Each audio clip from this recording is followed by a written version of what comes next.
সবার প্রথমে ভাই ভাই মেনে গেলাম ভাই মোহনবাগানের ডিফেন্স। ভাই হোয়াট আ ডিফেন্স ভাই, কি সুন্দর খেলছে ডিফেন্স। মোহনবাগান এত সুন্দর ডিফেন্স খেলছে। আর এই ডিফেন্স নিয়ে আমরা এসিএল খেলতে যাব। আর এই ডিফেন্স নিয়ে আমরা আইএসএল লিগ শিল্ড এবং আইএসএল কাপ জেতার স্বপ্ন দেখছি ভাই। লিটারালি ভাই, এটা ডিফেন্স বলে ভাই সাহাব। মানে লিটারালি মলিনার ট্যাকটিসের মধ্যে আমি এখনো বুঝতে পারছি না।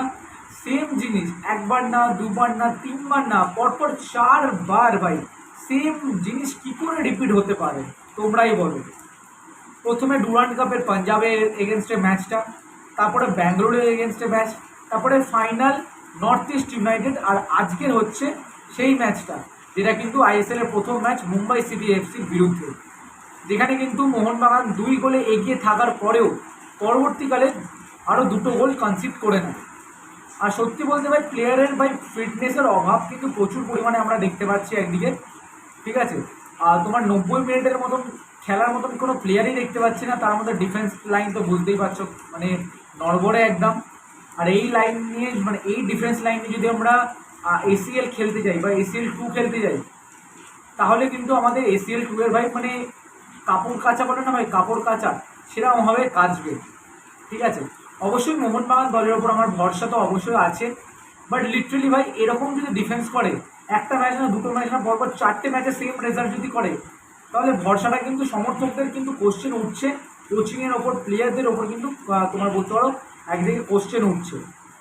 যেখানে কিন্তু আমরা এক্সপেক্ট করেছিলাম যেন আইএসএল এর এই ম্যাচটা থেকে কিন্তু মলিনার 4টে ডিফেন্সে যাবে, বাট সেরকমটা কিন্তু বেশি হয়নি, 3টে ডিফেন্সে গেছে।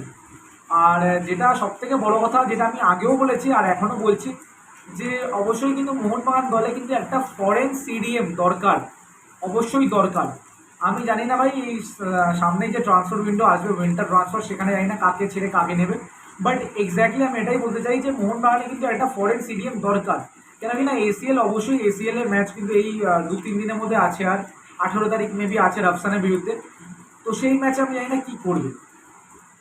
আর বাদ বাকি আজকের ম্যাচ নিয়ে কোনো কথা বলারই নেই। আমরা এক্সপেক্ট করেছিলাম মোহনবাগান দল, তোমরা যারা যারা লাইভে ছিলে আমার সঙ্গে, তারা লিটারালি আমরা এনজয় করছিলাম 2-0 গোলে এগিয়ে যাওয়ার পর। বাট এনজয় তো অবশ্যই করছিলাম, যে ভেবেছিলাম না জিতে যাবে। বাট অনেক কটা যে মিস্টেক হয়েছিল প্রথম হাফে আমরা দেখতে পেয়েছিলাম প্রচুর পরিমাণে মোহনবাগানের ডান দিকে, ঠিক আছে, যেটা কিন্তু মানে মুম্বাই সিটি এফসির বাঁ দিক, প্রচুর পরিমাণে কিন্তু ক্রস, যেখানে কিন্তু বিপিন সিং ভাই তার স্পিডটাকে ইউটিলাইজ করছিল এবং ক্রসের পর ক্রস দিচ্ছিল। মোহনবাগানের ওখানে কপাল ভালো ছিল বলে গোল খায়নি, নাহলে আমার মনে হয় ভাই ওখানে গোল কনসিভ করতো। মানে লিটারালি 10 থেকে 15টা ক্রস দিয়েছে বিপিন ওখান থেকে। আর যেখান থেকে কিন্তু গোল হলে 2 থেকে 3টে গোল আরামসে হয়ে যায়। বাট গোলগুলো হয়নি বলে কিন্তু আমরা বেঁচে গেছি একদিক দিয়ে। বাট ওইদিকে টিডি প্রথম গোলটা অন গোল করেছিল, তারপরে কিন্তু টিডি নিজেও একটা গোল শোধ করে মুম্বাই সিটি এফসির হয়ে। আর অপরদিকে অ্যালবার্টো রড্রিগেজ কিন্তু ভালো খেলেছে, বাট 90 মিনিটস অবধি কিন্তু খেলতে পারেনি অ্যালবার্টো রড্রিগেজ। তো তোমাদের প্লেয়ারগুলোকে নিয়ে কী বক্তব্য কমেন্ট বক্সে জানাও। আর এরকম ডিফেন্স হলে আমার মনে হয় না মোহনবাগান আইএসএল কাপ কেন আইএসএল লিগ শিল্ডও জেতার কৃতিত্ব রাখবে না। আর সবকটা ম্যাচ যে বিশাল ক্যাচ জেতাবে সেটাও কিন্তু নয়। আর সুভাশিস, সুভাশিস কী করছিল ভাই? ভাই একটা এক্সপিরিয়েন্স প্লেয়ার হিসেবে সুভাশিস তোমার ডিফেন্সে এরকমটা মানে রোল প্লে করছে, একটা senior most of the team, যেখান থেকে তোমরা কিন্তু ডিফেন্সে এরকম সিনিয়র প্লেয়ার যদি এরকম ভুলভাল করে, তাহলে জুনিয়র প্লেয়ারগুলো কী শিখবে তাকে? আর এমনিতেও সত্যি বলতে দীপেন্দু বিশ্বাস, তাকে নিয়ে কোনো ডাউট নেই, দীপেন্দু ভালো খেলছে।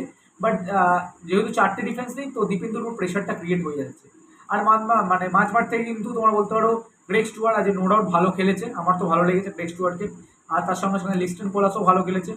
আর বাদ বাকি প্লেয়ারে 2-একটা প্লেয়ারে যদি বলো, মোহনবাগানের ডান দিক দিয়ে অ্যাটাক বেশিরভাগ হচ্ছিল। আর সেকেন্ড হাফেও দেখলাম যখন নোফল এসেছিলো ওদের প্লেয়ার নোফল, তখনও কিন্তু বেশিরভাগ অ্যাটাক করছিল, বাচ্চা ছেলে নোফল, সেখান থেকে কিন্তু ক্রস। তো সুতরাং ভাই আমি এটাই বলবো, একটা কথা বলবো, যে যেন মোহনবাগান দল তারা কিন্তু নিজেদের ডিফেন্সটাকে ঠিক করুক পরবর্তীকালে, আর 4টে ব্যাগে খেলানোর সিদ্ধান্তটা যেন মলিনা নিক, তাহলে হয়তো মোহনবাগানের জন্য বেটার হবে। আর এমনিতে ভাই আজকের খেলা দেখে আমি টোটালি ভাই মানে ফার্স্ট্রেটেড। সেম জিনিস আবার হচ্ছে, আমি জানি না কতদিন ধরে এই জিনিসটা ক্যারি ফরওয়ার্ড হবে। আর যাই হোক ভাই, তোমাদের খেলাটা দেখে কীরকম লেগেছে সেটা কিন্তু কমেন্ট করে জানাতে একদম ভুলো না। আর কোন জায়গায় কাকে খেলালে সেটা কিন্তু অবশ্যই কমেন্ট করে জানাতে একদম ভুলো না। কিরকম লেগেছে তোমাদের খেলাগুলো সেটাও কমেন্ট করে জানাতে ভুলো না। আর চ্যানেলে যারা যারা আসুনি তারা কিন্তু অবশ্যই সাবস্ক্রাইব করতে ভুলো না, লাইক করে শেয়ার করে দাও। চলো বন্ধুরা, টাটা, বাই বাই। আর অবশ্যই লাস্ট মোমেন্টে একটা কথাই বলবো, মোহনবাগান কে সাপোর্ট আগেও করেছি, এখনও করছি, পরবর্তীকালেও করবো। আর দেখা যাক, আশা করা যায় ভালো পারফরমেন্স খুব জলদি আসবে আমাদের টিমের মধ্যে। বাট দেখা যাক কবে আসে না আসে। তো চলো বন্ধুরা, টাটা, বাই বাই, দেখা হচ্ছে অন্য একটা ভিডিও।